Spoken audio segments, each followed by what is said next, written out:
Isso. Está lançando este livro. Eu cresci como escritora com meus filhos. Pode dizer isso, pode dar fé disso.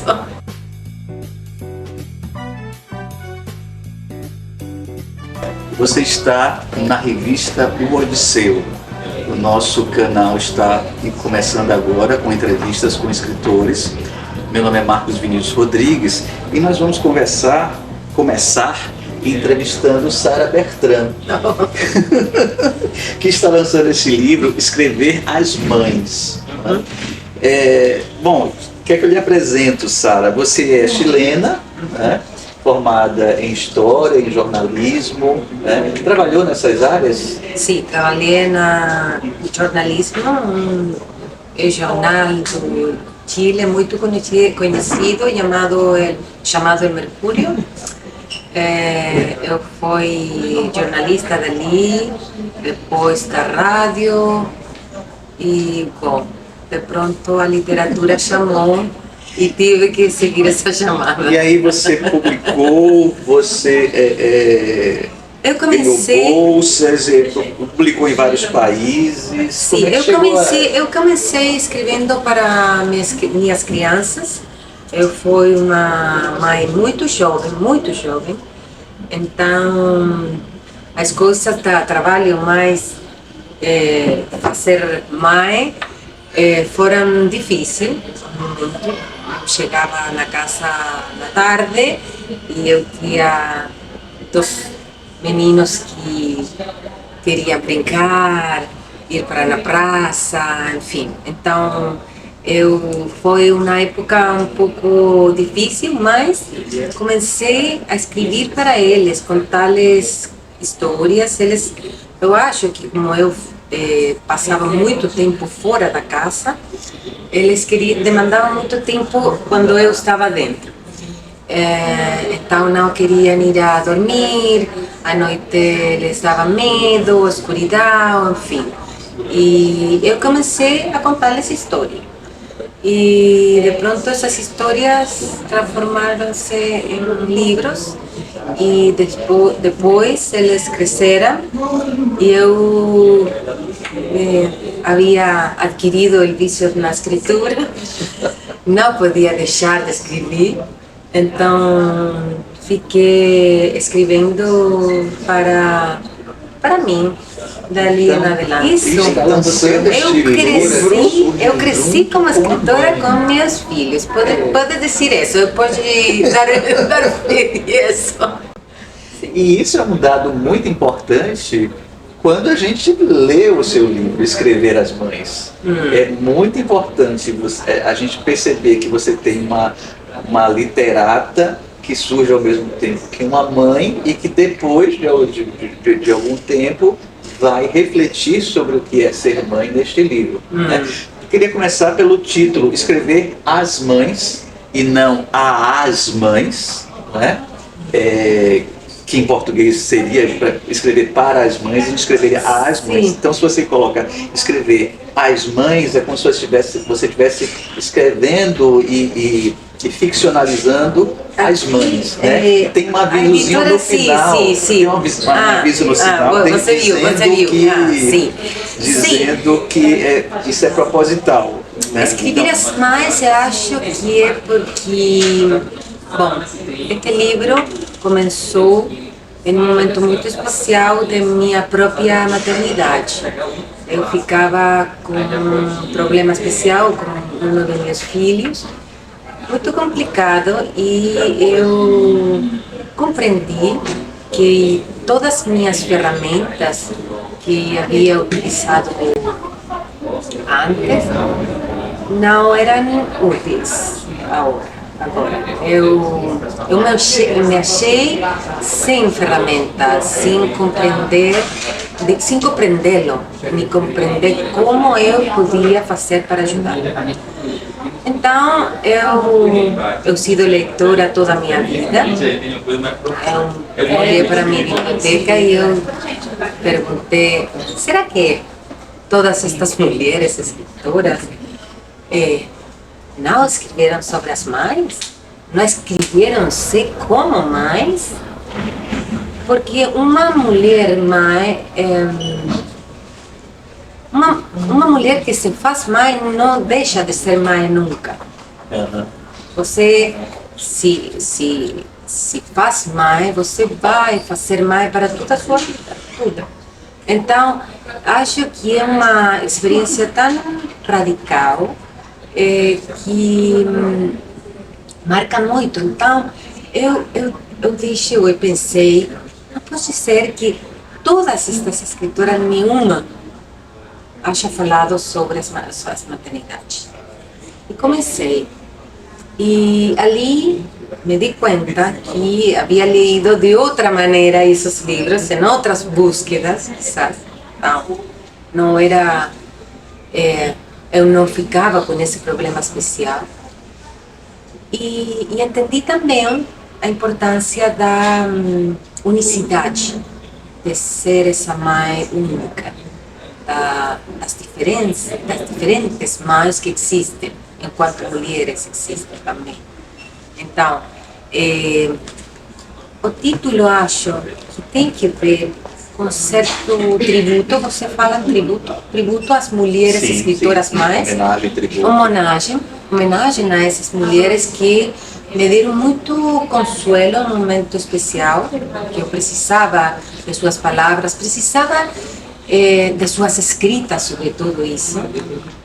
E achei que eu ia escrevê-las de uma maneira, eu ia a reuni-las em um coro de vozes diferente, porque eu ia a reuni-las pensando sempre que eu havia vivido atrapada em um cânon, um statu quo, uma maternidade institucionalizada, ou uma maternidade como instituição. Então, eu não havia saído desse espaço para ser uma mãe completamente única, diferente, e achar ferramentas onde eu possivelmente não acreditava que existiam. Você fala no livro, falando de um modo geral, tentando resumir, eu não vou lembrar das palavras exatas agora, mas você começa o livro falando do que não se fala sobre ser mãe, né? Depois, todas essas coisas que se falam sobre mãe vão aparecendo, as boas e as ruins aparecem. Mas no começo você fala de uma mãe que é imposta pela vida, pelo mundo, né? Então, uma mãe que é obrigada a ser mãe, uma mãe que não teve escolha, uma mulher que não teve escolha, né? Em algum momento você chega a usar a palavra escravidão, não dizendo exatamente, mas sempre me ocorre que as mulheres do planeta Terra, em maior ou menor grau, vivem ou viveram numa situação semelhante a uma escravidão, né? Oprimidas por tudo que elas são obrigadas a ser, né? Obrigadas a ser, totalmente. Sim, eu acho que essa questão da que você, ou seja, do que se espera de você, é muito forte quando você tem um filho, quando seu filho nasce. Nesse momento você assiste a uma reunião tribal muito estranha, porque você nunca imaginou isso. Chega seus avós, suas tias, suas primas, seu irmão, todas essas mulheres que rodeiam seu mundo e impõem um mandato. Você não deve beber leite até assim.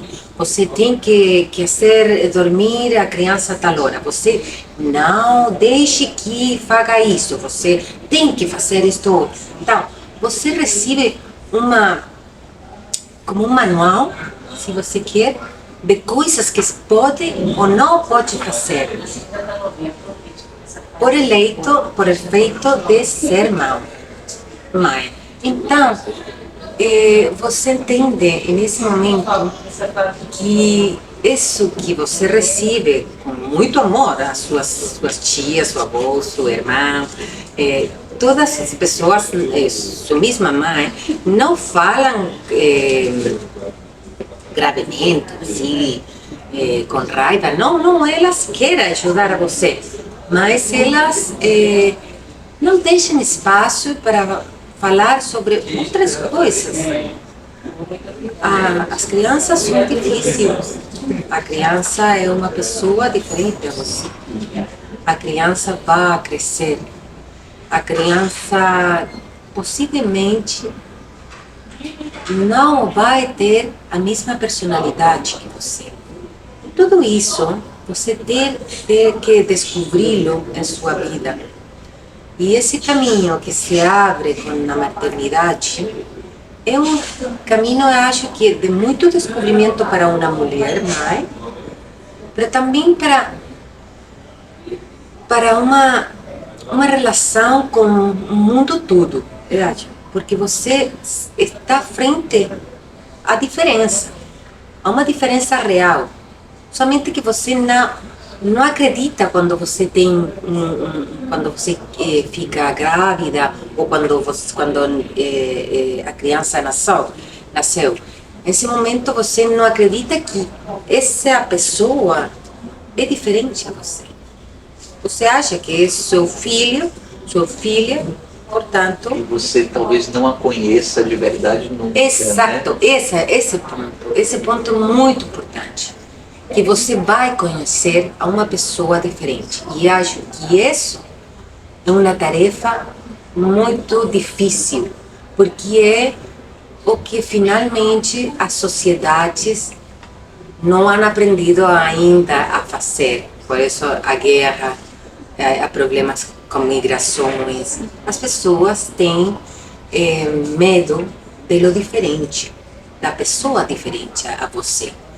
E é uma coisa tão natural e tão perto a você como a maternidade, é uma relação da diferença básica, uma relação básica de diferença. Você não sabe quem é seu filho, não sabe. Esse filho é uma pessoa diferente a você. E isso você só começa a olhá-lo em adolescentes. Quando eles crescem, eles se mostram. E pode ser que você não goste dele ou dela. Que a pessoa que é seu filho realmente tem pensamentos muito diferentes aos sujos. E você luta com ele, enfim. Mas isso, acho que isso é o que realmente acontece sempre. Somente que você não vê, não quer ver quando a criança é um bebê. Então, você estamos falando de um livro sobre a maternidade, mas você, sobretudo, é uma escritora. Aí você traz trechos, relatos de várias escritoras sobre o tema.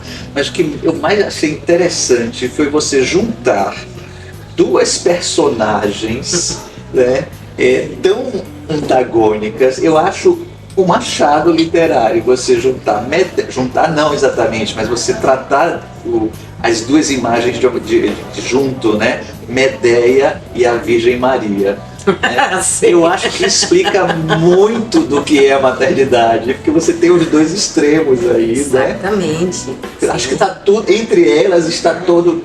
Claro, é que eu comecei a pesquisar, porque eu volto a início, eu olhei para a minha biblioteca e eu falei, não pode ser, eu tenho que haver lido sobre maternidade. Não pode ser que eu estou sentindo estas coisas e nenhuma mulher antes de mim haja falado sobre isso. Então, lembrei a Medeia. Figurativamente, pode ser que algumas vezes eu quis matar, mas eu não queria matá-lo verdadeiramente.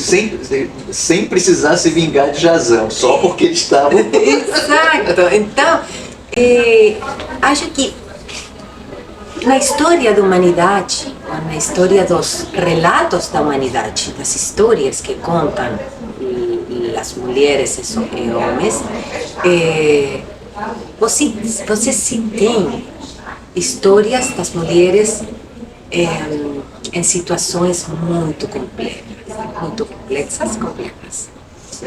Então, essas histórias muitas vezes foram deixadas de lado, apartadas, melhor não ler aí. Você lembre-se qualquer notícia, news em um jornal sobre as mães que assassinam, matam seus filhos. Essas histórias morrem no dia 1. Não são histórias. As pessoas não querem escutar as histórias horríveis. Essas escuridades relacionadas com a figura da mãe são esquecidas e rapidamente ocultadas. Em cambio, você tem a Virgem Maria, uma mulher branca, brilhante, parecerá uma estrela ali no firmamento, muito linda. E você diz, as mães são isso, toda linda, toda estrela, allá arriba, ela mira, olha para mim e sabe o que eu preciso. E eu acho que a sociedade toda prefere acreditar essa história que a outra. E não por acaso é talvez a grande deusa do planeta, né? Uma das pessoas mais cultuadas é a Virgem Maria, né? A mãe, não é uma mulher, é uma mãe. É uma mãe, exatamente. Então, eu acho que, evidentemente, a maternidade tem muitos momentos muito brilhantes, não? Tem o amor gratuito, isso é muito forte para uma mulher experimentar a sensação de que você ama outro gratuitamente. Ele ou ela não tem que fazer nada para que você o ame tudo. Isso existe sim, junto com situações difíceis, situações violentas, situações de muita dúvida. Mulheres mais, eu acho que dudam muito. Aí, você não sabe, às vezes, se está fazendo bem ou mal, se o menino tem dor de barriga ou de cabeça, ou o que acontece, porque está com saudade, enfim. Então, eu acho que é bonito entender tudo isso. Sinto que é muito urgente hoje mesmo, porque a humanidade está vivendo em momentos muito difíceis. Temos 2 guerras. Em Gaza, as crianças morrem todos os dias de maneiras horríveis. A Ucrânia está sendo invadida por um gigante como Rússia. Então, e todos os problemas migratórios, onde estão as crianças involucradas, as infâncias involucradas. Então, por que é importante? Porque se nós estamos vivendo de fantasias, de contos, de imagens idealizadas e romantizadas, não vamos a formar pessoas com pensamento crítico. Não vamos a formar infâncias, crianças que podem ser adultos. Se você sempre está pensando idealizadamente, você não coloca esses meninos em uma realidade real, você está fazendo uma coisa que é postergar seu desenvolvimento pessoal para depois quando? Quando ele é grande, quando ele tem que tomar decisões difíceis. Então, eu acho que isso começa com as mulheres que têm crianças a seu cuidado. Porque eu também falo das mulheres que não são mais natural, sino mais adotivas. Adotivas. E isso também é uma forma muito comum de ser mãe. Tá? Então, hoje, acho que é muito importante que você tenha presente que a maternidade, e com isso quero fechar sua pergunta, tem a escuridão e a luz. Tem a Medea e você tem a Virgem Maria. Tem dois caras. E essas duas vão se combinar e você vai a formar pessoas que vivem no mundo reais, que têm sentimentos que são reais e que poderão, em um futuro, fazer-se, primeiro que nada, perguntas necessárias e, segundo, fazer coisas necessárias para mudar o mundo, para mudar para... A mulher é que dá a luz. Né? Se a gente fosse pensar uma mitologia sobre isso, sobre a criação do mundo, nós diríamos que o mundo surgiu da mulher, não é? Sim. Se a gente observar a natureza. Sim, sim. Mas muitas religiões, as maiores religiões do planeta, as que nasceram lá no Oriente Médio, dizem o contrário, que primeiro nasce o homem. Né? Foi um golpe que os homens fizeram em relação às mulheres. Enquanto as mulheres estavam lá grávidas e cuidando das crianças no canto da caverna, eles em volta da fogueira inventaram essa história de que o homem surgiu primeiro, né? E aí nós, né, dominamos tudo desde então, quando na verdade quem deveria dominar é quem controla o nascimento do ser humano, que é a mulher.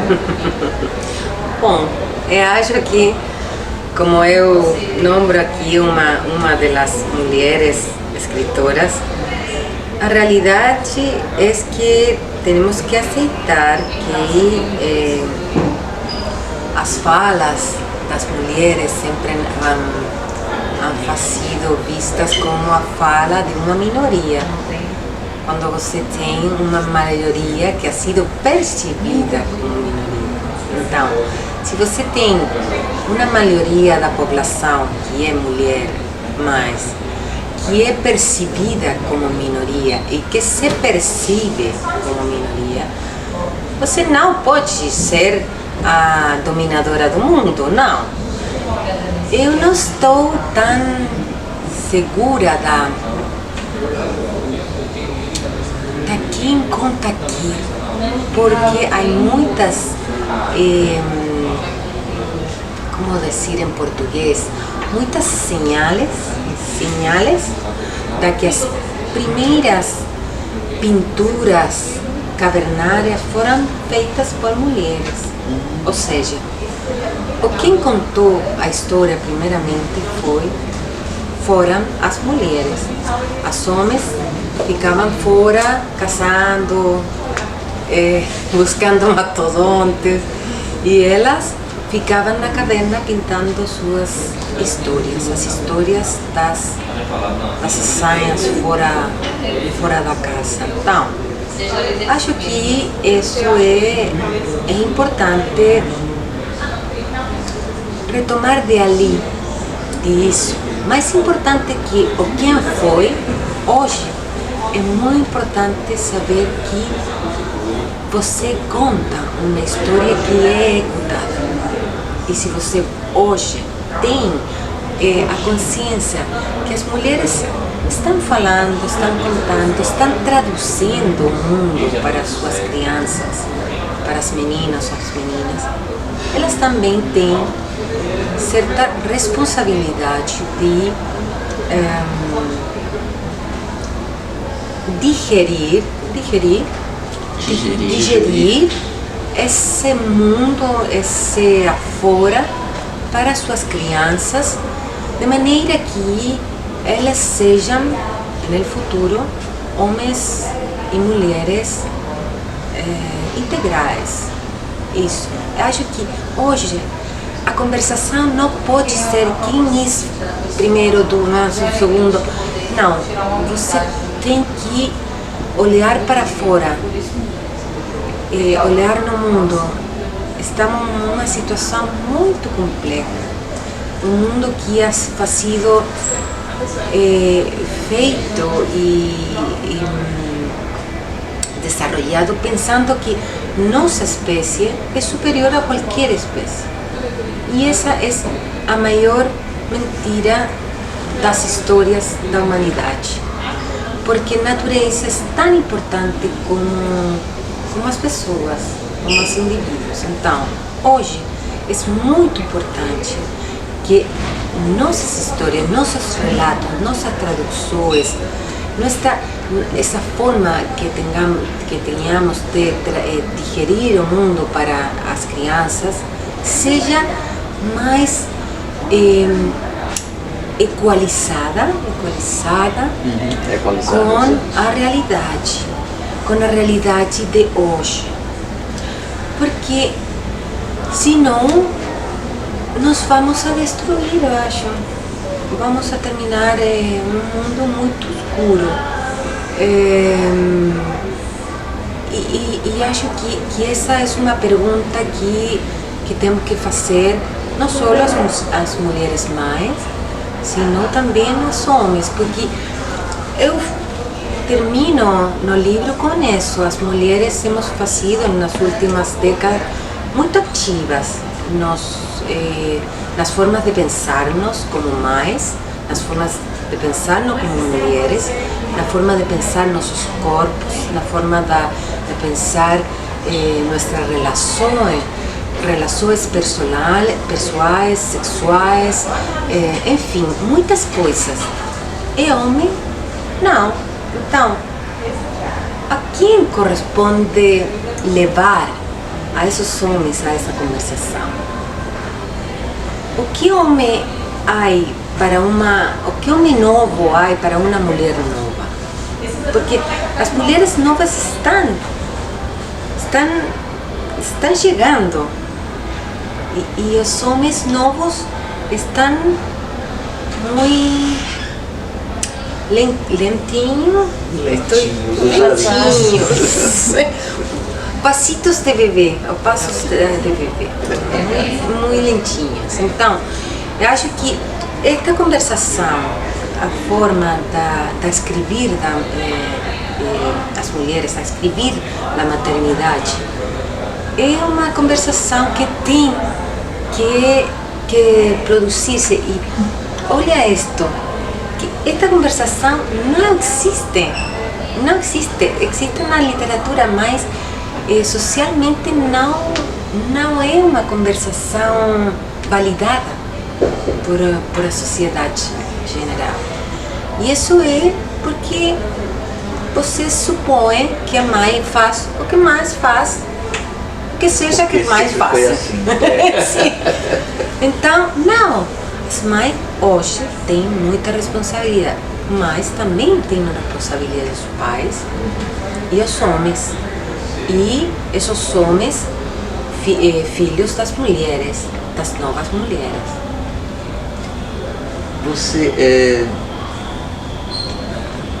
Você acha que seu livro vai ser lido também por homens?